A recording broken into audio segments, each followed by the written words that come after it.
ಎಲ್ಲರಿಗೂ ನಮಸ್ಕಾರ. Welcome back to my YouTube channel. ನಾನು ಪ್ರೀತಿಯ ಪವಿತ್ರ. ಇವತ್ತಿನ ವ್ಲಾಗ್ ಅಲ್ಲಿ ಒಂದಿಷ್ಟು ಬಂಡಲ್ ಆಫ್ ಸ್ಟೋರಿ ಅಥವಾ ಮೆಮೊರಿಯನ್ನು ನಿಮ್ಮ ಜೊತೆ ಹಂಚ್ಕೋಬೇಕಂತ ಅನ್ಕೊಂಡಿದ್ದೀನಿ. ಇವತ್ತು ಅಮ್ಮ ಮನೆ ಹೋಮ್ ಟೂರ್ ಮಾಡೋಕ್ಕೂ ಮೊದಲಿಗೆ ಒಂದಿಷ್ಟು ಕತೆ ಹೇಳೋಣ ಅಂತ ಇಲ್ಲಿ ನಾನು ಪೂಜೆ ಮಾಡೋದಕ್ಕೆಲ್ಲ ರೆಡಿ ಮಾಡ್ಕೊಳ್ತಾ ಇದ್ದೆ. ಅಮ್ಮ ದೇವ್ರ ಪಾತ್ರೆ ಎಲ್ಲ ತೊಳೆದ್ಬಿಟ್ಟು ಕೊಟ್ಟಿದ್ರು. ಸರಿ ಎಲ್ಲನೂ ಒರೆಸ್ಬಿಟ್ಟು ಹಾಗೆ ಪೂಜೆ ಶುರು ಮಾಡ್ಕೊಳ್ಳೋಣ, ಪೂಜೆ ಆದಮೇಲೆ ಹೋಮ್ ಟೂರ್ ಮಾಡೋಣ ಅಂತ ಹೇಳ್ಬಿಟ್ಟು ನಾನು ಕೂಡ ಇವತ್ತು ಸೀರೆ ಎಲ್ಲ ಹಾಕೊಂಡು ಚಂದ ರೆಡಿ ಆಗಿದ್ದೀನಿ.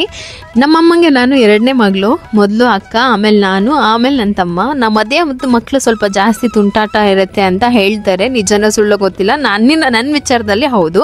ಅಕ್ಕ ತುಂಬ ಸೈಲೆಂಟು, ನಾನು ತುಂಬ ಒರ್ಟು. ಸೊ ಹಾಗಾಗಿ ನನಗೆ ಜಾಸ್ತಿ ಪೆಟ್ಟು ಬೀಳ್ತಾ ಇತ್ತು, ಬೈಗಳ ಸಿಗ್ತಾ ಇತ್ತು. ಸೊ ಆ ಒಂದು ಕೋಪನ ನಾನು ಜಾಸ್ತಿ ಹೊರಗಡೆ ತೋರಿಸ್ಕೊಳ್ತಾ ಇದ್ದೆ. ಆ ಥರ ಮಗು ನಾನು. ನನ್ನ ಅಮ್ಮಂಗಂತೂ ತುಂಬ ಕಷ್ಟ ಕೊಟ್ಟಿದ್ದೀನಿ. ಚಿಕ್ಕ ಪಾಪುನಲ್ಲಿ, ಚಿಕ್ಕ ಹುಡುಗಿನಲ್ಲಿ ಒಂದು ನಾನು ಮದುವೆ ಆಗೋ ತನಕ ಅಂದ್ಕೊಳ್ಳಿ ತುಂಬ ಕಷ್ಟ ಕೊಟ್ಟಿದ್ದು. ಈ ಥರ ನಾನು ಹುಟ್ಟಿದ್ದು. ಇನ್ನು ಇಲ್ಲಿಗೆ ನಮ್ಮ ಅಪ್ಪಂದು ಒಂದೂರು, ನಮ್ಮ ಅಮ್ಮನ ಒಂದೂರು. ಅವ್ರ ಮದುವೆ ಆಗಿ ಒಂದು ಊರಿಗೆ ಹೋದ್ರು. ಅಲ್ಲಿಂದ ನಮ್ಮ ಅಪ್ಪಂಗೆ ಒಂದು ಗೌರ್ಮೆಂಟ್ ಜಾಬ್ ಅಂತ ಆಯಿತು. ಅಲ್ಲಿಂದ ಎಲ್ಲೆಲ್ಲೋ ಓಡಾಡಿಕೊಂಡು ಫೈನಲ್ ಈ ಜಾಗಕ್ಕೆ ಬಂದು ಸೆಟಲ್ ಆದರು. ಸೊ ಇದೇ ಈ ಮನೆ. ಅಲ್ಲಿಂದನೂ ಇಲ್ಲಿವರೆಗೂ ಈ ಮನೆ ಹಾಗೇ ಇದೆ. ನಮ್ಮಮ್ಮ ಈ ಮನೆಗೆ ಬರುವಾಗ ಈ ಮನೇಲಿ ಯಾವುದೇ ಫೆಸಿಲಿಟಿ ಇರಲಿಲ್ಲ, ಆ ಥರ ಬಂದವರು. ಅಲ್ಲಿಂದ ನಮ್ಮ ಜರ್ನಿ ಶುರು ಆಯಿತು. ನಮ್ಮಮ್ಮ ಅಂತೂ ಈ ಮನೆ ಬಾಗಿಲಲ್ಲಿ ಎಷ್ಟು ನಾಗರಹಾವು ನೋಡಿದ್ದಾರೆ ಅಂತ ನಿಮಗೆ ಲೆಕ್ಕಕ್ಕೆ ಹೇಳೋಕ್ಕಾಗಲ್ಲ. ಮನೆ ಬಾಗಿಲಿಗೆ ಬಂದಿದ್ದ ಹಾವುಗಳನ್ನ ನಾವು ನೋಡಿದ್ದೀವಿ. ಸೊ ಆ ಥರ ಒಂದು ಜಾಗ ಇತ್ತು. ಇವಾಗ ಡೆವಲಪ್ ಆಗಿ ಸ್ವಲ್ಪ ಸುತ್ತಮುತ್ತ ಮನೆಗಳೆಲ್ಲ ಆಗಿದೆ. ಆ್ಯಂಡ್ ನಾವು ಏನಿಲ್ಲ ಅಂದ್ರೂ ಖುಷಿಯಾಗಿದ್ವಿ ಅಪ್ಪ ಇದ್ದಾಗ. ಸೊ ತುಂಬ ನೆಮ್ಮದಿಯಾಗಿದ್ವಿ ನಾವು 3 ಜನ ಮಕ್ಕಳು, ಅಪ್ಪ ಅಮ್ಮ, ಇಷ್ಟೇ. ನಮಗೆ ಬೇರೆ ಏನೂ ಆಸೆ ಅಂತೂ ಇದ್ದಿದ್ದಿಲ್ಲ. ಮಕ್ಕಳು ಚೆನ್ನಾಗಿ ಓದಬೇಕು, ಒಂದು ಒಳ್ಳೆಯ ಇದರಲ್ಲಿರಬೇಕು, ಅಷ್ಟೇ ನಮ್ಮ ಅಪ್ಪ ಅಮ್ಮಂಗಿದ್ದಿದ್ದು. ಅಷ್ಟಕ್ಕೆ ಅವರು ನಮ್ಮನ್ನ ಚೆನ್ನಾಗಿ ಸಾಕ್ತಾಯಿದ್ರು. ಸೊ ಇದಿಷ್ಟು ನಮ್ಮದೊಂದು ಪುಟಾಣಿ ಕತೆ.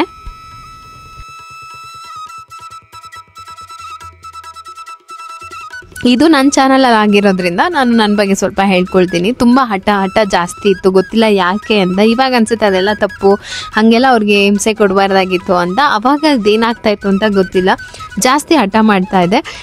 ಆಮೇಲೆ ಏನಾದರೂ ಮಾಡಬೇಕು ಅಂತಂದರೆ ಆ ಕೆಲಸ ಖಂಡಿತ ಮಾಡಲೇಬೇಕು, ಅದು ನನ್ನ ಕೈಲಿ ಆಗುತ್ತೆ, ನಾನು ಮಾಡೇ ಮಾಡ್ತೀನಿ, ಆ ಥರ ನನಗಿದ್ದಿದ್ದು ಅವಾಗ್ಲಿಂದನೂ ಕೂಡ.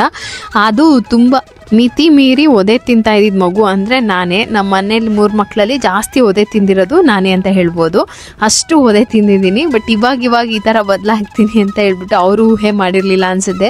ಅಷ್ಟು ಚೇಂಜಸ್ ಆಗಿದೆ. ಬುದ್ಧಿ ಬರ್ತಾ ಎಲ್ಲ ಬದಲಾವಣೆ ಆಗುತ್ತಲ್ವ. ಸೊ ಹಾಗಾಗಿ ಆ ಥರ ಯಾರಾದರೂ ಮಕ್ಕಳಿದ್ರೆ ದಯವಿಟ್ಟು ಅವ್ರನ್ನ ಜಾಸ್ತಿ ಹೊಡಿಯೋಕ್ಕೆ ಹೋಗಬೇಡಿ. ಅವ್ರ ಮುಂದೆ ತುಂಬ ಚೆನ್ನಾಗಿ ಚೇಂಜ್ ಆಗಿಬಿಡ್ತಾರೆ. ಸೊ ಅದಕ್ಕೆ ನಾನೇ ಬೆಸ್ಟ್ ಎಕ್ಸಾಂಪಲು. ಇನ್ನು ದೇವ್ರ ಪೂಜೆಗೆ ಎಲ್ಲನೂ ರೆಡಿ ಮಾಡ್ಕೊಳ್ತಾ ಇದ್ದೀನಿ.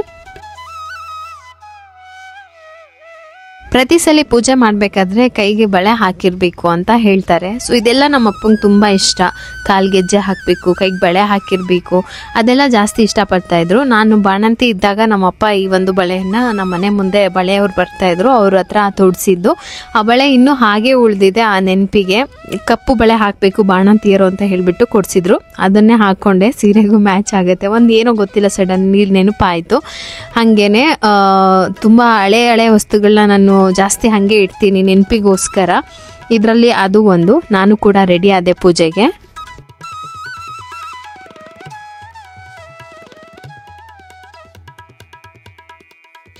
ಆಗಿನ ಕಾಲದಲ್ಲಿ ಅಪ್ಪ ಅಮ್ಮ ಅಂತಂದರೆ, ಈಗ ನಮ್ಮ ಅಮ್ಮನ ಜನ್ರೇಷನಲ್ಲಿ ಅಪ್ಪ ಅಮ್ಮ ಜಾಸ್ತಿ ಏನು ಮಾಡ್ತಾಯಿದ್ರು ಅಂತಂದರೆ ದುಡ್ಡನ್ನು ಹಾಳು ಮಾಡ್ತಾ ಇರಲಿಲ್ಲ. ಅದನ್ನು ಏನಾದರೂ ಮಾಡಿ ಸೇವ್ ಮಾಡಬೇಕು, ಅದು ನಮ್ಮ ಮಕ್ಕಳು ಫ್ಯೂಚರಿಗೆ ಆಗಬೇಕು ಅಂತಲೇ ಜಾಸ್ತಿ ಯೋಚನೆ ಮಾಡಿದ್ದು. ಆ ಥರದಲ್ಲಿ ನಾನು ನಮ್ಮ ಅಮ್ಮನ ತುಂಬ ನೋಡಿದ್ದೀನಿ. ಅವ್ರಿಗೆ ಅಂತ ಒಂದು ಹೊಸ ಸೀರೆನೂ ತೊಗೊಳ್ತಾ ಇರಲಿಲ್ಲ. ಇಷ್ಟ ಆದ್ರೂ ಒಂದೇ ಒಂದು ಚಾಕ್ಲೇಟ್ ಸಹ ತಿಂದಿರೋದನ್ನು ನಾವು ನೋಡಿರಲಿಲ್ಲ. ಅದಕ್ಕೆ ದುಡ್ಡು ಹಾಳು ಮಾಡೋದಕ್ಕಿಂತ ಆ ದುಡ್ಡನ್ನ ಸೇವ್ ಮಾಡಿದ್ರೆ ನಮ್ಮ ಮಕ್ಕಳು ಫ್ಯೂಚರ್ ಚೆನ್ನಾಗಿರುತ್ತೆ ಅಂತಲೇ ಪ್ರತಿದಿನ ಯೋಚನೆ ಮಾಡಿದ್ದನ್ನು ನೋಡಿದ್ದು. ಸೊ ಯಾವಾಗಲೂ ಆ ಥರನೇ ನೋಡ್ಕೊಂಡು ಬಂದು ಇವಾಗ ನಮಗೂ ಅದೇ ಅಭ್ಯಾಸ ಆಗೋಗಿದೆ. ಯಾವುದಕ್ಕೂ ದುಡ್ಡನ್ನು ಪೋಲ್ ಮಾಡಬಾರ್ದು ಅನ್ನೋದು ಜಾಸ್ತಿ ಬಂದುಬಿಡುತ್ತೆ ತಲೆಗೆ. ಹಾಗಾಗಿ ನಾವು ಹೇಳ್ತಾರೆ, ಕೆಲವೊಬ್ಬರು ಕಮೆಂಟ್ ಹಾಕಿದ್ರು, ಇವಳು ಕಂಜೂಸು ಇವಳು ಅಂತ ಹೇಳಿ. ಹೌದು ಕಂಜೂಸು, ಬಟ್ ನನ್ನ ಒಂದು ಲಿಮಿಟೇಷನ್ ನನಗೆ ತುಂಬ ಚೆನ್ನಾಗಿ ಕಲಿಸಿದ್ದು ನಮ್ಮ ಅಪ್ಪ ಅಮ್ಮ. ಸೊ ಕಂಜೂಸ್ತನ ಇಲ್ಲ ಅಂತಂದರೆ ಇಲ್ಲಿ ಈ ಮಿಡಲ್ ಕ್ಲಾಸ್ ಜೀವನದಿಂದ ಹೊರಗೆ ಬರೋದು ಅಥವಾ ಇಲ್ಲೊಂದು ಜೀವನ ಕಟ್ಕೊಳ್ಳೋದು ತುಂಬ ಕಷ್ಟ ಇದೆ. ಸೊ ಯಾರೇನು ಅಂದ್ಕೊಂಡ್ರು ನನ್ನ ಕಂಜೂಸ್ತನದಿಂದ ಯಾರಿಗೇನು ಲಾಸ್ ಆಗಿಲ್ಲ ಅಥವಾ ಯಾರ್ದೇನೋ ತೊಂದರೆ ಆಗಿಲ್ಲ. ನಾನು ಶೋಕಿ ಮಾಡೋದ್ರಿಂದ ನಿಮಗೆ ಖುಷಿ ಸಿಗೋದಿಲ್ಲ. ಸೊ ನಾನು ಕಂಜೂಸೆ, ಅದನ್ನು ನಾನು ಒಪ್ಕೊಳ್ತೀನಿ.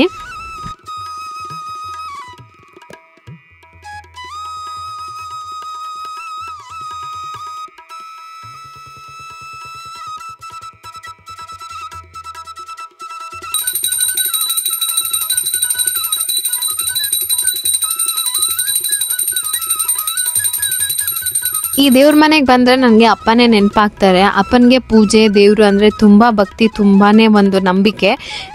ಕೆಲವೊಂದಿಷ್ಟು ಮಂತ್ರಗಳನ್ನ ಹೇಳೋದಿರ್ಬೋದು, ನಿಧಾನಕ್ಕೆ ಪೂಜೆ ಮಾಡೋದಿರ್ಬೋದು, ಯಾರೋ ಎಲ್ಲ ತುಂಬ ತಿಳಿದಿರೋರು ಪೂಜೆ ಮಾಡ್ತಾರಲ್ಲ ಆ ರೇಂಜಲ್ಲಿ ನಮ್ಮಪ್ಪ ಪೂಜೆ ಮಾಡ್ತಾಯಿದ್ರು. ಸೊ ಅವ್ರ ಫೋಟೋ ಯಾಕೆ ಹಾಕಿಲ್ಲ ಅಂತ ಕೇಳ್ತಾ ಇದ್ರಿ. ಅವ್ರ ಫೋಟೋ ಇದೆ, ನಾವು ಹಾಲಲ್ಲಿ ಹಾಕಿಲ್ಲ, ದೇವ್ರ ಮನೆಯಲ್ಲೇ ಇದೆ. ಅಮ್ಮ ಯಾವಾಗಲೂ ದೇವ್ರ ಮನೆಯಲ್ಲೇ ಪೂಜೆ ಮಾಡ್ತಾರೆ. ಸೊ ಹಾಗಾಗಿ ಅಲ್ಲೇ ಇಟ್ಕೊಂಡಿರೋದು. ನಾವು ಹಾಲಲ್ಲೇನು ಫೋಟೋ ಹಾಕಿಲ್ಲ, ಯಾಕೆಂದರೆ ಪದೇ ಪದೇ ಆ ನೆನಪು ಸ್ಟಾರ್ಟಿಂಗಲ್ಲಂತೂ ತುಂಬ ನೆನಪಾಗ್ತಾಯಿತ್ತು. ನಮ್ಮಮ್ಮನ ಉಳಿಸ್ಕೊಂಡ್ರೆ ಸಾಕು ಅನ್ನೋಷ್ಟು ನಮ್ಮಮ್ಮ ತುಂಬ ಡೌನ್ ಆಗಿಬಿಟ್ಟಿದ್ರು. ಸೊ ಆವಾಗ ನಮಗೆ ಬೇರೆ ವಿಧಿನೇ ಇರಲಿಲ್ಲ. ಸೊ ಆ ಟೈಮಲ್ಲಿ ನಾವು ಜಾಸ್ತಿ ಅವ್ರ ಕಣ್ಣು ಮುಂದೆ ಬರ್ತಾಯಿದ್ರೆ ನೆನಪು ಜಾಸ್ತಿ ಆಗುತ್ತೆ ಅಂತ ಹೇಳಿ ಒಳಗಡೆ ಹಾಕ್ಸ್ಕೊಂಡ್ವಿ. ಇನ್ನು ಸುಮಾರು ಜನ ಕೇಳ್ತೀವಿ ಯಾಕೆ ನಿಮ್ಮ ಅಪ್ಪನ ತೋರಿಸೋದೇ ಇಲ್ಲ ಅಂತ. ಅವರು ಇಲ್ಲ ಅಂತ ನಾನು ಸುಮಾರು ಬ್ಲಾಗಲ್ಲಿ ಹೇಳಿದ್ದೀನಿ, ಬಟ್ ಹಂಗೂ ಕೂಡ ಕೇಳ್ತಾ ಇರ್ತೀರಾ. ಅವರು ಇಲ್ಲ ಇವಾಗ. ಸೊ ಹಾಗಾಗಿ ಅವ್ರನ್ನ ಜಾಸ್ತಿ ತೋರಿಸೋ ಅದೃಷ್ಟ ನಮಗಿಲ್ಲ. ಅವ್ರು ಇದ್ದಿದ್ರೆ ನನ್ನ ವಿಡಿಯೋಗೆ ಒಂದು ಕಳೆ ಅಂತ ನಾನು ನಿಮಗೆ ಯಾವಾಗಲೂ ಹೇಳ್ತಾ ಇರ್ತೀನಿ. ಅವ್ರು ಅಂಥ ಒಳ್ಳೆಯ ಒಂದು ಮಾತುಗಾರ, ಕಾಮಿಡಿ ಮಾಡೋದು, ಮಾತಾಡೋದು. ನಮ್ಮಮ್ಮನ ಥರ ಅಲ್ಲ ನಮ್ಮಪ್ಪ. ಸೊ ಆ ಥರ ಇದ್ದವರು. ಇದ್ದಿದ್ರೆ ನಾನು ಹೇಳ್ತೀನಲ್ಲ ಯಾವಾಗಲೂ ನನ್ನ ಬ್ಲಾಗಿಗೆ ಒಂದು ಕಳೆ ಇರ್ತಿತ್ತು.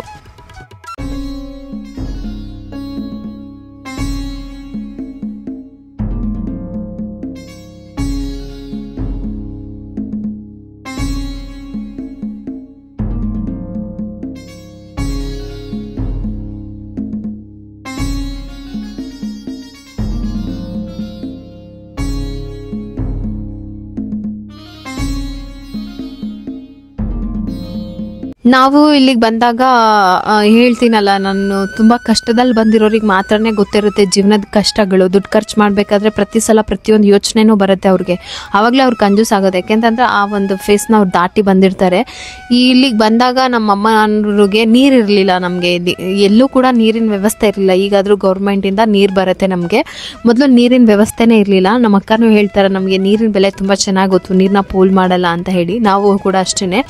ಯಾಕೆ ಅಂತ ಅಂದರೆ ಇಲ್ಲಿ ನಮಗೆ ನೀರು ತೊಂದರೆ ಇತ್ತಲ್ಲ. ಅವಾಗ ನಾವು ಸೈಕಲಲ್ಲಿ, ನಾನು 6 ಬಿಂದಿಗೆ ಒಂದೇ ಸಾರಿ ಸೈಕಲಲ್ಲಿ ಹಾಕ್ಕೊಂಡು ಬರ್ತಾ ಇದ್ದೆ. ಸೊ ಆ ಒಂದು ಭಯ ನಮಗೆ ಗೊತ್ತಿದೆ, ಬೆಲೆ ನಮಗೆ ಗೊತ್ತಿದೆ. ಇನ್ನು ಇಲ್ಲಿ ಈ ರೋಡಲ್ಲಿ ನಮ್ಮಪ್ಪ ಪ್ರತಿ ಸಲ 257D ಅಂತ ಹೇಳ್ಬಿಟ್ಟು ಮಾರ್ಕೆಟಿಂದ ಒಂದು ಬಸ್ ಬರ್ತಾಯಿತ್ತು. ಸೊ ಆ ಬಸ್ಸಲ್ಲಿ ಈ ಕಡೆ ಹೋಗ್ತಾ ಇದ್ದಾಗೆಲ್ಲ ನಮ್ಮನ್ನು ಒಂದ್ಸರಿ ಅಬ್ಸರ್ವ್ ಮಾಡ್ತಾಯಿದ್ರು. ನಾವು 3 ಜನ ಮಕ್ಕಳಲ್ವ. ಸೊ ಮಕ್ಳು ಎಲ್ಲಿದ್ದಾರೆ, ಏನು ಮಾಡ್ತಿದ್ದಾರೆ ಅಂತ ಹಿಂಗೆ ಕೈ ಹಿಂಗೆ ತೋರಿಸ್ಕೊಂಡು ಬಾಯ್ ಮಾಡಿ, ಇದೆಲ್ಲ ತುಂಬ ದೊಡ್ಡ ಮೆಮೊರಿ ಇದೆ ಈ ಒಂದು ಜಾಗದಲ್ಲಿ. ಇದೇ ರೋಡಲ್ಲಿ ನಮ್ಮಪ್ಪ ಎಷ್ಟೋ ವರ್ಷ ಬಸ್ ಓಡಿಸಿದ್ದಾರೆ, BMTC ಬಸ್ ಇದೇ ರೋಡಲ್ಲಿ. ಸೊ ಅದೊಂದು. ಅಲ್ಲಿಂದ ಇದು ನಮಗೆ ಎಂಟ್ರೆನ್ಸಲ್ಲೇ ನಮ್ಮಪ್ಪ ಒಂದು ಹಲಸಿನ ಮರ, ಮಾವಿನ ಮರ. ಅವ್ರಿಗೆ ಹಲಸಿನ ಹಣ್ಣು ಅಂದರೆ ಸಿಕ್ಕಾಬಟ್ಟೆ ಇಷ್ಟ. ಅವ್ರು ಇಷ್ಟ ಅಂದರೆ ನಾನು ಹೇಳೋಕ್ಕೆ ಅಸಾಧ್ಯ, ಅಷ್ಟಿಷ್ಟ. ಆ ಮರ ಹಾಕಿದ್ರು. ಇನ್ನು ಸೈಡಲ್ಲಿ ಒಂದು ಸ್ಟೋರೇಜ್ ರೂಮ್ ಥರ ಇದೆ, ಅದರೊಳಗೆ ಬೇಡದಲ್ಲಿರೋ ಥಿಂಗ್ಸ್ನೆಲ್ಲ ಹಾಕಿಟ್ಟಿರ್ತೀವಿ. ಅಲ್ಲೇ ನಮ್ಮ ಬೈರಂದು ಮನೆ ಅಂತಲೂ ಹೇಳ್ಬೋದು. ಅವನು ಅಲ್ಲೇ ಮಲ್ಕೊತಾನೆ. ಅವ್ನಿಗೂ ಮ್ಯಾಟ್ ಹಾಕಿ ಅಂತ ಹೇಳ್ತಾರೆ, ಬಟ್ ನಾವು ಮ್ಯಾಟ್ ಹಾಕಿದ್ರೆ ಅವ್ನು ಮ್ಯಾಟ್ ಮೇಲೆ ಮಲ್ಗಲ್ಲ. ಅವ್ನಿಗೆ ಏನಿದ್ರು ನಾವು ಓಡಾಡೋ ಹೊಸ್ಲು ಮೇಲೆ ಮಲ್ಕೊಂಡ್ರೆ ಅವನಿಗೆ ನಿದ್ದೆ ಬರೋದು. ಹಾಗಾಗಿ ಅಲ್ಲಿ ಮಲಗಿರ್ತಾನೆ. ಇನ್ನು ನಮ್ಮ ಅಪ್ಪಂಗೆ ಗಿಡಗಳನ್ನ ಹಾಕೋದು ಅಂದರೆ ಹುಚ್ಚು. ಅಷ್ಟು ಶೋ ಗಿಡಗಳು. ಎಂಟ್ರೆನ್ಸಲ್ಲಿ ಏನು ಟೈಲ್ಸ್ ನೋಡಿದ್ರಲ್ಲ, ಅದೆಲ್ಲ ನಮ್ಮ ಅಪ್ಪನೇ ಹಾಕಿರೋದು. ತುಂಬ ಒಂದು ಒಳ್ಳೆ ಕಲೆ ಇತ್ತು ನಮ್ಮ ಅಪ್ಪಂಗೆ. ಯಾವ ವಿಚಾರ ಗೊತ್ತಿಲ್ಲ ಅನ್ನೋಂಗಿರಲಿಲ್ಲ, ಪ್ರತಿಯೊಂದು ವಿಚಾರನೂ ಅವ್ರಿಗೆ ಗೊತ್ತಿತ್ತು. ಸೊ ಅದೆಲ್ಲ ಅವರೇ ಮಾಡ್ಕೊಂಡಿದ್ದು.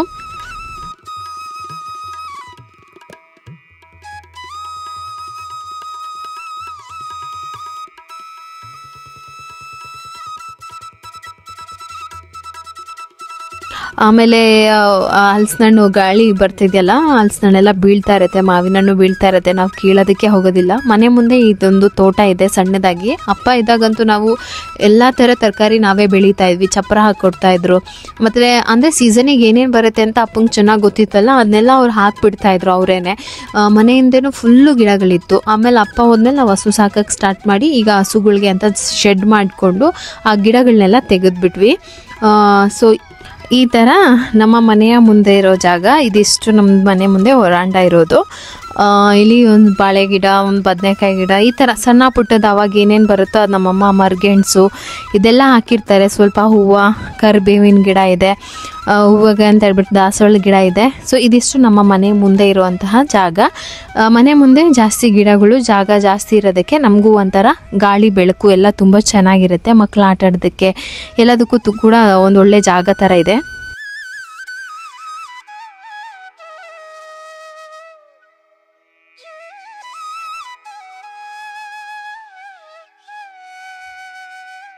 ಇನ್ನು ನಮ್ಮ ಮನೇಲಿ ಬಂದ್ಬಿಟ್ಟು ಯಾವುದೇ ಒಳಗಡೆ ಮೇಲಿಂದ ನೀರು ಬರೋ ಅಂಥದ್ದು, ಒಳಗಡೆ ನೆಲ್ಲಿ ಟ್ಯಾಂಕು ಮತ್ತು ಹ್ಯಾಂಡ್ ಬೇಸನ್ ಈ ಥರದ್ದು ಏನೂ ಇಲ್ಲ. ಸೊ ಅಲ್ಲೊಂದು ಟ್ಯಾಂಕ್ ಇಟ್ಟಿದ್ದಾರಲ್ಲ, ಅಲ್ಲೇ ಅವರು ಪಾತ್ರೆನೂ ತೊಳ್ಕೊಳ್ಳೋದು.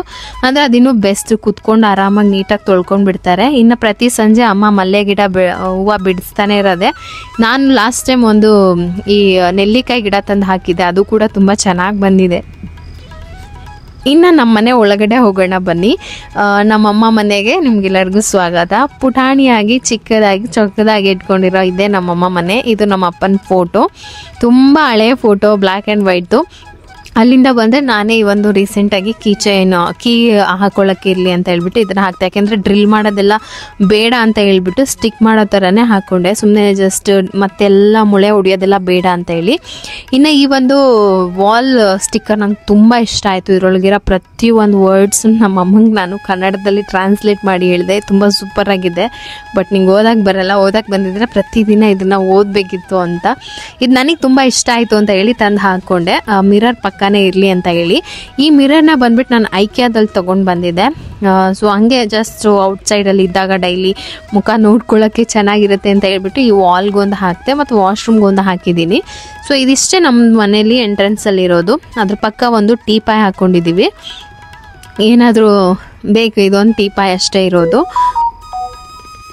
ಒಂದು ಮನೆಯಲ್ಲಿ ಹೆಣ್ಮಗು ಮನಸ್ಸು ಮಾಡಿದ್ರೆ ಏನು ಬೇಕಾದರೂ ಮಾಡ್ಬೋದು ಅಂತಂದರೆ, ಹೆಣ್ಣಿಗೆ ಸೃಷ್ಟಿ ಮಾಡೋದು ಇದೆ, ಅದನ್ನು ನಾಶ ಮಾಡೋ ಶಕ್ತಿನೂ ಇದೆ ಅಂತ. ಮನಸ್ಸು ಮಾಡಿದ್ರೆ ಅದನ್ನು ಸುಂದರವಾದ ಸೃಷ್ಟಿಗೆ ಆಗಿ ನಿರ್ಮಿಸಿ ತೋರಿಸ್ಬೋದು. ಅದೇ ಮನಸ್ಸು ಕೆಡಿಸ್ಕೊಂಡ್ರೆ ಅದನ್ನು ಹಂಗೆ ನಾಶ ಕೂಡ ಮಾಡ್ಬೋದು ಅಂತ ಹೇಳ್ತಾರಲ್ಲ. ಸೊ ಅದು ಖಂಡಿತ ನಿಜ. ಅದು ನಮ್ಮ ಅಮ್ಮನ್ನ ಎಕ್ಸಾಂಪಲಾಗಿ ತೊಗೊಳ್ಬಹುದು. ಈ ಮನೇಲಿರೋ ಇಷ್ಟು ಜನ ಇಷ್ಟು ಸ್ಟ್ರಾಂಗಾಗಿ ನಿಂತಿದ್ದಾರೆ ಅಂದರೆ ಅದಕ್ಕೆ ಮೇನ್ ಪಿಲ್ಲರೇ ನನ್ನಮ್ಮ. ಸೊ ಅವರ ಅವರ ನಿರ್ಧಾರಗಳು, ಅವ್ರು ತಗೊಳ್ತಾ ಇದ್ದಿದ್ದು ಎಲ್ಲದರಿಂದ ಇವತ್ತು ನಾವು ಅಂತಲೇ ಹೇಳ್ಬೋದು. ಇನ್ನು ಅಲ್ಲಿಂದನೇ ಸ್ವಲ್ಪ ಮುಂದೆ ಪಾಸ್ ಆದರೆ ಅಡುಗೆ ಮನೆ ಇದೆ. ಪುಟಾಣಿ ಅಡುಗೆ ಮನೆ ಇದು. ಇದರೊಳಗೆ ನಮ್ಮಮ್ಮ ಅದೆಷ್ಟು ಜನಕ್ಕೆ ಅಡುಗೆ ಮಾಡಿದ್ದಾರೆ ಅಂತ ಲೆಕ್ಕನೇ ಮಾಡೋಕ್ಕಾಗಲ್ಲ, ಅಷ್ಟು ಜನಕ್ಕೆ ಅಡುಗೆ ಮಾಡಿ ಹಾಕಿದ್ದಾರೆ. ಸೊ ಈ ಒಂದು ಪುಟಾಣಿ ಅಡುಗೆ ಮನೆಯನ್ನ ನೀಟಾಗಿ ಚೊಕ್ಕವಾಗಿ ಚಿಕ್ಕದಾಗಿ ನೀಟಾಗಿ ಜೋಡಿಸ್ಕೊಂಡಿದ್ದಾರೆ. ಆವಾಗೆಲ್ಲ ಇದೇ ಥರ ಇದ್ದಿದ್ದು, ಮಾಡ್ರನ್ ಕಿಚನ್ ಏನಿರಲಿಲ್ಲ ಅಲ್ವಾ, ಎಲ್ಲ ಓಪನ್ ಆಗಿ ಈ ಥರ ಶೆಲ್ಫ್ ಥರ ಒಂದು ಹಾಕ್ಕೊಂಡು ಅದ್ರ ಮೇಲೆ ಬಾಕ್ಸ್ನೆಲ್ಲ ಜೋಡಿಸ್ಕೊಳ್ತಾ ಇದ್ರು. ನಮ್ಮಮ್ಮ ಎಲ್ಲ ಥಿಂಗ್ಸ್ನ ಏನು ಮಾಡ್ತಾರೆ, ನಮ್ಮ ಮನೇಲಿ ತುಂಬ ಪಾತ್ರೆ ಇದೆ, ಅದನ್ನೆಲ್ಲ ಅಟ್ಟ ಅಂತ ಹೇಳ್ಬಿಟ್ಟು ಸಜ್ಜೆ ಅಂತ ಹೇಳಿ ಅದ್ರ ಮೇಲೆ ಮಾಡಿ ಎಲ್ಲ ಪಾತ್ರೆನೂ ಅಲ್ಲಿ ತುಂಬಿಟ್ಟಿರ್ತಾರೆ. ಅಲ್ಲಿ ಬಂದ್ಬಿಟ್ಟು ತುಂಬ ದೊಡ್ಡ ದೊಡ್ಡ ಪಾತ್ರೆಗಳನ್ನೆಲ್ಲ ಜೋಡಿಸಿಟ್ಕೊಂಡಿರ್ತಾರೆ. ಇನ್ನು ಆ ಡೋರ್ ಇದೆಯಲ್ಲ ಅದೇ ವಾಶ್ರೂಮು. ಸೊ ಅದನ್ನು ಕೂಡ ತುಂಬ ಚಿಕ್ಕದಾಗಿ ಮನೇಲಿ ಮಾಡ್ಕೊಂಡಿದ್ದಾರೆ. ಇನ್ನೊಂದು ಪಾತ್ರೆ ಸ್ಟ್ಯಾಂಡು, 2 ಪಾತ್ರೆ ಸ್ಟ್ಯಾಂಡ್ ಇದೆ, ಒಂದು ದೊಡ್ಡದೊಂದಿದೆ, ಒಂದು ಚಿಕ್ಕದೊಂದಿದೆ ಪಾತ್ರೆಗಳನ್ನೆಲ್ಲ ಜೋಡಿಸ್ಕೊಳ್ಳೋದಕ್ಕೆ. ನಾನಿಲ್ಲಿ ವೈಟ್ ಕಲರ್ ಸ್ಟ್ಯಾಂಡ್ ರೀಸೆಂಟಾಗಿ ಹಾಕ್ತೆ, ಸಣ್ಣ ಪುಟ್ಟದ ಕೈಗೆ ಇಟ್ಕೋ ವಸ್ತುಗಳನ್ನ ಇಟ್ಕೋಬೋದು ಅಂತ. ಅಂದರೆ ಕೈಯೆಲ್ಲ ಒರೆಸೋದಕ್ಕೆ ಬಟ್ಟೆ ಎಲ್ಲ ಇಟ್ಕೊಂಡಿರ್ತಾರಲ್ಲ, ಅದನ್ನೆಲ್ಲ ಒಂದು ಜಾಗದಲ್ಲಿ ಇಟ್ಟರೆ ಚೆನ್ನಾಗಿರುತ್ತೆ ಅಂತ ಹೇಳಿ. ಇನ್ನು ಈ ಲೈಟ್ ಕೂಡ ನಾನೇ ಇವಾಗ ಹಾಕ್ಕೊಂಡಿದ್ದು. ಇನ್ನು ಕೆಳಗಡೆ ಬಂದರೆ ಈರುಳ್ಳಿ ಬುಟ್ಟಿ ಎಲ್ಲ ಇಟ್ಕೊಂಡಿದ್ದಾರೆ ಅಮ್ಮ. ಗ್ಯಾಸು ಮತ್ತು ನೀರು ಬೇಕಲ್ಲ ನಮಗೆ. ನೀರಿಗೇನು ತೊಂದರೆ ಇಲ್ಲ ಇವಾಗ ಸದ್ಯಕ್ಕೆ, ಮೊದಲು ಹಂಗಿತ್ತು, ಇವಾಗ ಮನೆಗೆ ಬೇಕಾಗೋಷ್ಟು ನೀರಿದೆ. ಸೊ ಇದೊಂದು ಇನ್ನು ಒಂದು ಹಂಡೆನೂ ಇಟ್ಕೊಂಡಿದ್ದಾರೆ, ಅದು ನೀರನ್ನ ಚೆನ್ನಾಗಿ ಫಿಲ್ಟ್ರ್ ಮಾಡುತ್ತೆ ನ್ಯಾಚುರಲ್ ಆಗಿ ಅಂತ ಹೇಳಿ. ಇನ್ನು ಈ ಥರ ಎಲ್ಲ ಬಾಕ್ಸ್ಗಳನ್ನ ನೀಟಾಗಿ ಜೋಡಿಸಿ ನಮ್ಮಮ್ಮ ಒರೆಸ್ತಾನೆ ಇರ್ತಾರೆ, ಕ್ಲೀನ್ ಮಾಡ್ತಾನೆ ಇರ್ತಾರೆ. ಅವ್ರಿಗೊಂಥರ ಕ್ಲೀನಿಂಗ್ ಕ್ಲೀನಾಗಿರಬೇಕು, ಯಾವಾಗಲೂ ಕ್ಲೀನಾಗಿರಬೇಕು. ಇನ್ನು ಈ ಬ್ಲೂ ಕಲರ್ ಟ್ರೇ ನಾನೇ ಕೊಡಿಸ್ದೆ, ಆಯಿಲ್ ಡಬ್ಬ ಏನಾದರೂ ಇಟ್ಕೊಳ್ಳೋಕ್ಕಾಗುತ್ತೆ ಅಂತ. ಈ ಥರ ಹಿಂಗಂದರೆ ಅದು ರೊಟೇಟ್ ಆಗುತ್ತಲ್ಲ, ಆ ಥರದ್ದು. ಇನ್ನು ನಮ್ಮ ಮನೆಯಲ್ಲಿ ಅವಾಗ ಕರೆಂಟ್ ಇಲ್ಲ ಅಂತ ಹೇಳಿದ್ವಲ್ಲ, ಅದಕ್ಕೆ ಒಳಕಲ್ಲ ಮಾಡಿಸ್ಕೊಂಡಿದ್ರು. ಇವಾಗೇನು ಯೂಸ್ ಮಾಡಲ್ಲ. ಒಂದೊಂದ್ಸರಿ ಏನಾದರೂ ಸಾಂಬಾರು ಟೇಸ್ಟಿಯಾಗಿ ಆಗಬೇಕು ಅಂದಾಗ ಅಮ್ಮ ನಾವು ಹೋದಾಗ ಒಳಕಲ್ಲಲ್ಲೇ ರುಬ್ಬಿ ಸಾಂಬಾರು ಮಾಡ್ತಾರೆ. ನನ್ನ ಬಾಣಂತಿ ಎಲ್ಲ ನಮ್ಮಮ್ಮ ಅದರೊಳಗೆ ರುಬ್ಬಿ ಹಾಲು ಸಾರೆಲ್ಲ ಮಾಡಿಕೊಡ್ತಾಯಿದ್ರು, ರುಚಿಯಾಗಿರುತ್ತೆ ಅಂತ. ಇನ್ನು ಹಂಗೆ ಹೊರಗಡೆ ಬಂದರೆ ಇದೆ ಹಾಲು, ಪುಟಾಣಿಯಾಗಿದೆ. ನಮ್ಮಮ್ಮಂಗೆ ಇದು ಸಾಕು ಇವಾಗ ಸದ್ಯಕ್ಕೆ. ಹಾಗೆ ಸುಮಾರು ಜನ ಟಿ ವಿ ಚೇಂಜ್ ಮಾಡಿ ಅಂತ ಕೇಳ್ತಾಯಿದ್ರಿ. ಟಿ ವಿ ಇದು ನಮ್ಮಪ್ಪ ತಂದಿರೋದು ಅಂತ ಹೇಳಿ ನಮ್ಮಮ್ಮ ಅದನ್ನ ಹಾಕೋದಕ್ಕೆ ಬಿಡ್ತಾಯಿಲ್ಲ. ಪ್ರತಿದಿನ ಸಲ ಹೋದಾಗ್ಲೂ ಇದೇ ಮಾತುಕತೆ, ಒಂದು ಟಿ ವಿ ತೊಗೊಂಡಿದ್ದಿದ್ರೆ ಸ್ಪೇಸ್ ತುಂಬ ಕಮ್ಮಿ ಆಗ್ತಾಯಿತ್ತು ಅಂತ. ಇಲ್ಲ ಈ ಟಿ ವಿ ಚೆನ್ನಾಗಿದೆ, ಸ್ಟ್ಯಾಂಡಲ್ಲಿ ತುಂಬ ಐಟಮ್ ಇಟ್ಕೋಬೋದು ಅಂತ. ಇದೊಂಥರ ಆ್ಯಂಟಿಕ್ ಪೀಸ್ ಆಗಿಬಿಡುತ್ತೆ ಅಂತ ಅನಿಸುತ್ತೆ. ಇವಾಗೆಲ್ಲ ಯಾರ ಹತ್ರನೂ ಈ ಥರದ್ದು ಸಿಗಲ್ಲ, ತುಂಬ ಕಡಿಮೆ. ಈಗೆಲ್ಲರಿಗೂ ಕೂಡ LED TV ಬಂದಿದೆ. ಸೊ ಯಾರು ತಗೊಳ್ತಾರೆ ಅದನ್ನಲ್ವಾ. ಇನ್ನು ಹಾಗೆ ಅಲ್ಲೇ ನಾನು ಒಂದು ವೈಟ್ ಕಲರ್ದು ಸ್ಟೋರೇಜ್ ಬಾಕ್ಸ್ ಇಟ್ಟಿದ್ದೀನಿ. ಅದರೊಳಗೆ ವೀಲ್ ಕೊಟ್ಟಿದ್ದಾರೆ, ಈಸಿಯಾಗಿ ನಾವು ತೆಗೆದುಬಿಟ್ಟು ಹಾಗೆ ಒಳಗಡೆ ತಳ್ಬಿಡ್ಬೋದು. ಈ ಸ್ಟ್ಯಾಂಡ್ಗಳಲ್ಲಿ ರಿಮೋಟು ಅಥವಾ ಏನಾದರೂ ಆಲ್ಔಟ್ ಅಂದರೆ ಬೇಗ ಯೂಸ್ ನಮ್ಮಮ್ಮ ಔಷಧಿ ಎಲ್ಲ ಯೂಸ್ ಮಾಡ್ತಾ ಇರ್ತಾರೆ, ಆ ಥರದ್ದು ಏನಾದರೂ ಸ್ಟೋರ್ ಮಾಡ್ಕೊಳ್ಳೋಕ್ಕೆ ಎಕ್ಸ್ಟ್ರಾ ಇರೋ ಐಟಮ್ಗಳನ್ನೆಲ್ಲ ಇಡೋದಕ್ಕೆ ಚೆನ್ನಾಗಿರುತ್ತೆ ಅಂತ ಹೇಳಿ ಈ ಒಂದು ಸ್ಟೋರೇಜ್ ಬಾಕ್ಸ್ನ ಬುಕ್ ಮಾಡಿದೆ. ಇದ್ರ ಪ್ರೈಸ್ ತುಂಬ ರೀಸನಬಲ್ ಆಗಿದೆ ಮತ್ತು ತುಂಬ ಯೂಸ್ಫುಲ್ ಅಂತ ಅನ್ನಿಸ್ತು. ಈ ಎಲ್ಲ ಪ್ರಾಡಕ್ಟ್ ಲಿಂಕನ್ನು ನಾನು ಈ ವಿಡಿಯೋದ ಡಿಸ್ಕ್ರಿಪ್ಷನಲ್ಲಿ ಹಾಕಿರ್ತೀನಿ. ನಿಮ್ಗೆ ಯಾವುದಾದ್ರೂ ಪ್ರಾಡಕ್ಟ್ ಬೇಕು ಅಂತಂದರೆ ಡಿಸ್ಕ್ರಿಪ್ಷನ್ನ ಚೆಕ್ ಮಾಡ್ಕೋಬೋದು. ಇನ್ನು ಇದೆ ನಮ್ಮ ಟಿ ವಿ ಯೂನಿಟ್, ಅದರೊಳಗೆ ನಂದು ಒಂದು ಮದುವೆದೊಂದು ಫೋಟೋ ಇದೆ ಅಷ್ಟೇ, ಇನ್ನೇನಿಲ್ಲ. ಇನ್ನು ಸ್ವಲ್ಪ ಶೋಗೆ ಅದು ಇದು ಇಟ್ಕೊಂಡಿದ್ದಾರೆ.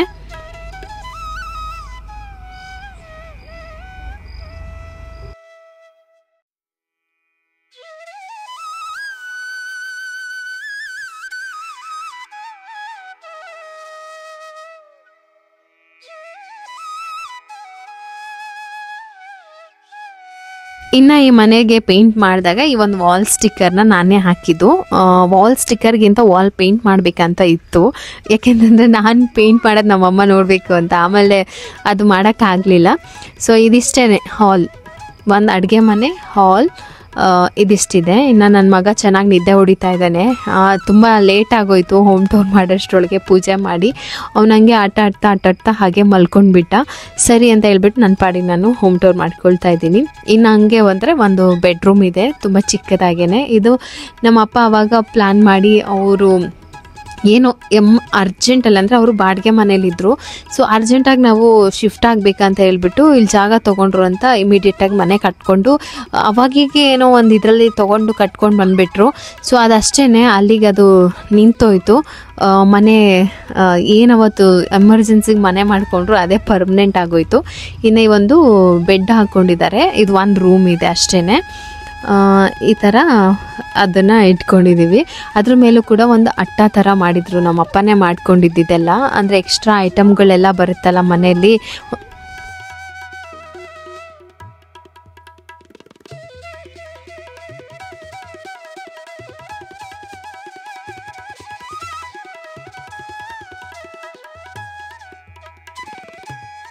ಈ ಒಂದು ಟೆಡಿ ಪೇರ್ನ ನಮ್ಮ ಅಕ್ಕನಿಗೆ ಯಾರೋ ಗಿಫ್ಟ್ ಕೊಟ್ಟಿದ್ದು, ಫ್ರೆಂಡ್ ಗಿಫ್ಟ್ ಕೊಟ್ಟಿರೋದು. ತಗೊಂಡು ಹೋಗ್ತಾ ಇಲ್ಲ, ಇಲ್ಲೂ ಇಡ್ತಾ ಇಲ್ಲ, ಆ ಥರ ಇಟ್ಟಿದ್ರು. ಸರಿ ನಾನೇ ಅಲ್ಲಿ ಇಟ್ಬಿಟ್ಟೆ.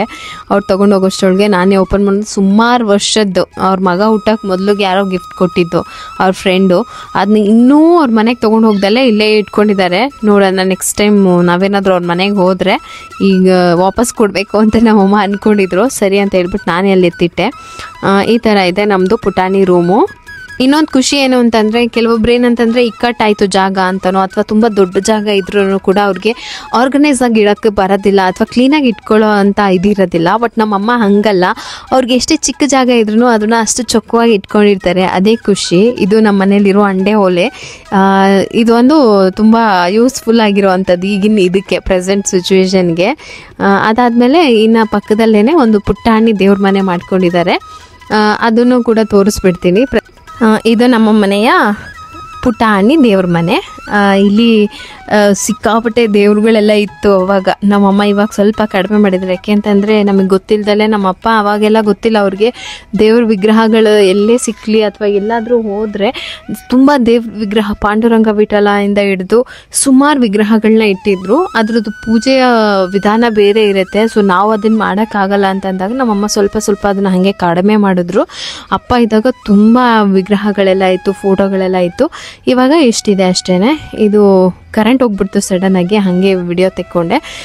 ಈ ಥರ ಒಂದು ನಮ್ಮ ಮನೆ ಇರೋ ದೇವ್ರ ಮನೆ. ಸೊ ಇದಿಷ್ಟು ಆದಮೇಲೆ ಅದ್ರ ಮೇಲೆ ನಮ್ಮಪ್ಪ ಈ ಅಟ್ಟ ಎಲ್ಲ ಮಾಡಿರೋದು ನಮ್ಮಪ್ಪನೇ. ಎಷ್ಟೋ ವರ್ಷಗಳಾಯಿತು, ಇನ್ನೂ ಅಷ್ಟು ಬಲವಾಗಿ ಹಾಗೆ ಇದೆ.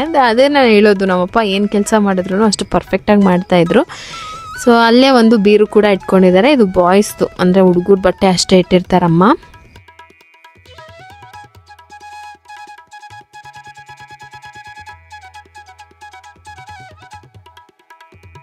ಇನ್ನು ಇಷ್ಟೆಲ್ಲ ತೋರಿಸ್ಬಿಟ್ಟು ಈ ಮನೆ ಓನರ್ನ ತೋರಿಸಿಲ್ಲ ಅಂದರೆ ಹೇಗೆ ಅಂತ ಹೇಳ್ಬಿಟ್ಟು ಅಮ್ಮನ್ನು ಕೂಡ ಒಂದು ಕ್ಲಿಪ್ ಹಂಗೆ ತಗೊಂಡೆ. ಒಂಥರ ಏನೋ ಖುಷಿ ಅಲ್ವಾ, ಅಮ್ಮನ ಏನೋ ಗೊತ್ತಿಲ್ಲದಲ್ಲೇ ಇರೋ ವಯಸ್ಸಲ್ಲಿ ನಮ್ಮಮ್ಮ ತುಂಬ ತುಂಬ ಸ್ಯಾಕ್ರಿಫೈ ಮಾಡಿದ್ದಾರೆ ನಮಗೋಸ್ಕರ, ಮಕ್ಳಿಗೋಸ್ಕರ. ಸೊ ಅಂಥ ಅಮ್ಮಂದಿರು ನಿಮಗೂ ಕೂಡ ಇರ್ತಾರೆ. ಸೊ ಅವ್ರಿಗೆ ಒಂದು ಹಗ್ಗು ಕೊಡಿ, ಅದ್ರ ಜೊತೆಗೆ ಹೇಳಿ ನೀವು ನೀನು ಬರೀ ಜಸ್ಟ್ ಅಮ್ಮ ಅಷ್ಟೇ ಅಲ್ಲ, ಈ ಮನೇಲಿರುವಂಥ ಒಂದು ಹೃದಯ, ಹಾರ್ಟ್. ಈ ಒಬ್ಬ ಮನುಷ್ಯಂಗೆ ಹೃದಯ ಹೆಂಗೆ ಇಂಪಾರ್ಟೆಂಟೋ ಆ ಮನೆಗೆ ಅಮ್ಮ ಇಂಪಾರ್ಟೆಂಟ್ ಅಲ್ವಾ, ಆ ಥರ. ಇನ್ನು ಈ ಮನೇಲಿ ಸುಮಾರು ಜನ ಇದ್ದರು, ರೀಸೆಂಟಾಗಿ ನಿಮಗೆ ಗೊತ್ತು, ಅವರೆಲ್ಲ ಇವಾಗ ಇಲ್ಲ, ಅಂದರೆ ಹಸುಗಳಿಲ್ಲ. ಅದರಲ್ಲಿ ಇವಾಗ ನಮ್ಮ ಬೈರ ಒಬ್ಬ ಇದ್ದಾನೆ, ನಮ್ಮ 3ನೇ ಬೈರ ಇದು. 3 ನಾಯಿಗಳಿಗೂ ನಾವು ಬೈರ ಅಂತಲೇ ಹೆಸರಿಟ್ವಿ. ಮೊದಲು ಬ್ರೌನ್ ಕಲರ್ ಒಂದಿತ್ತು, ಅದು ಯಾರೋ ಹೊಡೆದ್ಬಿಟ್ಟು ಇದು ಮಾಡಿದ್ರು ನಮ್ಗೆ ಆಗ್ದಲ್ಲಿರೋರು. ಆಮೇಲೆ ಒಂದು ಕಪ್ಪು ಬೈರ ಬಂದ, ಅವನಿಗೂ ಕೂಡ ಏನೋ ಹುಷಾರು ತಪ್ಪಿ ಇದಾಯಿತು. ಅದಾದಮೇಲೆ ಮತ್ತೆ ಬಂದಿರೋದು ಇವನು 3ನೇ ಬೈರ ಇವನು. ಸೊ ಅವನೊಬ್ಬ ಇದ್ದಾನೆ, ಒಂದು ಕರು ಇದೆ ಅಷ್ಟೇ. ಇದು ಇನ್ನು ನಮ್ಮ ಮನೆಯಿಂದ ಇರುವ ಜಾಗ. ಇಲ್ಲಿ ನಾವು ಹಸುನ ಸಾಕ್ತೀವಿ. ಒಂದು ಸಣ್ಣ ಶೆಡ್ ಹಾಕ್ಕೊಂಡಿದ್ವಿ, ಇವಾಗ ಅದು ಎಲ್ಲ ಹಾಳಾಗ್ತಾ ಇದೆ, ಹಸುನೂ ಇಲ್ಲ ಅಲ್ಲ, ಸೊ ಮೇಂಟೈನ್ ಮಾಡ್ತಾ ಇಲ್ಲ. ಹಾಗಾಗಿ ಇನ್ನು ಭೈರವನ್ನ ಇವತ್ತು ಯಾಕೆ ಅಲ್ಲಿ ಕಟ್ಟಾಕಿದ್ವಿ ಅಂತ ಅಂದರೆ, ಮನೆ ಮುಂದೆ ಸ್ವಲ್ಪ ಕ್ಲೀನ್ ಮಾಡಿದ್ವಿ. ಅವ್ನು ಬಿಟ್ಟರೆ ಸಾಕು, ಓಡಾಡ್ತಾನೆ ಇರ್ತಾನೆ. ಸೊ ಗಲೀಜು ಆಗಬಾರ್ದು ಅಂತ ಹೇಳಿಬಿಟ್ಟು ಅವನ್ನ ಮನೆ ಹಿಂದೆ ಕಟ್ಟಾಕಿದ್ವಿ. ಇನ್ನಿದು ಇಲ್ಲೊಂದು ಸಣ್ಣ ಗೇಟ್ ಇದೆ. ಸೊ ಈ ಥರ ಇದೆ ನಮ್ಮನೆ ಸುತ್ತಮುತ್ತ ವಾತಾವರಣ ಇವಾಗ.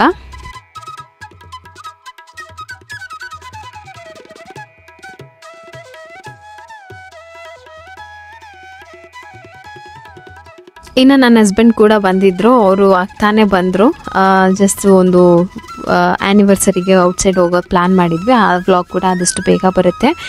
ಅಪ್ಪ ಅಮ್ಮ ಆಸ್ತಿ ಮಾಡಿದ್ದಾರೆ, ನಮಗೋಸ್ಕರ ಏನು ಮಾಡಿದ್ದಾರೆ, ಅರಮನೆ ಕಟ್ಟಿದಾರಾ, ಕಾರ್ ಕೊಟ್ಟಿದ್ದಾರಾ, ಬಂಗ್ಲೆ ಕೊಟ್ಟಿದ್ದಾರಾ ಅಂತಲೇ ಯೋಚನೆ ಮಾಡ್ತಾಯಿಲ್ಲ. ಈ ಭೂಮಿಗೆ ಒಂದು ಬ್ಯೂಟಿಫುಲ್ ಜೀವನ ಮಾಡೋದಕ್ಕೆ ಒಂದು ದಾರಿ ಮಾಡಿಕೊಟ್ಟಿದ್ದಾರೆ ಅಂತ ಖುಷಿಪಡಿ. ಇದು ನನಗಿರೋವಂಥ ಒಂದು ಹೆಮ್ಮೆ, ಖುಷಿ. ನಮ್ಮಮ್ಮ ತುಂಬ ಗ್ರೇಟ್ ಅಂತ ಹೇಳ್ತೀನಿ ನಾನು ಯಾವಾಗ್ಲೂ. ಅಷ್ಟು ನೋವು ತೊಂದರೆನ ನಾವು ಕೂಡ ಸಹಿಸ್ಕೊಳಕ್ಕಾಗಲ್ಲ, ಬಟ್ ಅಷ್ಟನ್ನು ಫೇಸ್ ಮಾಡ್ಕೊಂಡು ಬಂದು ಇವತ್ತು ಇಷ್ಟು ಗಟ್ಟಿಯಾಗಿ ನಿಂತಿದ್ದಾರೆ ಅಂತಂದರೆ ನಿಜವಾಗ್ಲೂ ನಮ್ಮಮ್ಮ ಗ್ರೇಟ್ ಅಂತಲೇ. ಸೊ ಈ ಒಂದು ಬ್ಯೂಟಿಫುಲ್ ಜರ್ನಿಯನ್ನು ಇಲ್ಲೇ ಮುಗಿಸ್ತಾ ಇದ್ದೀನಿ. ಇದಾಗಿತ್ತು ನಮ್ಮ ಮನೆಯ ಹೋಮ್ ಟೂರ್. ಇದು ನಮ್ಮಮ್ಮ ಮನೆ. ಹೇಗಿತ್ತು ಅಂತ ನೀವು ಕಮೆಂಟ್ ಸೆಕ್ಷನಲ್ಲಿ ಹೇಳಿ.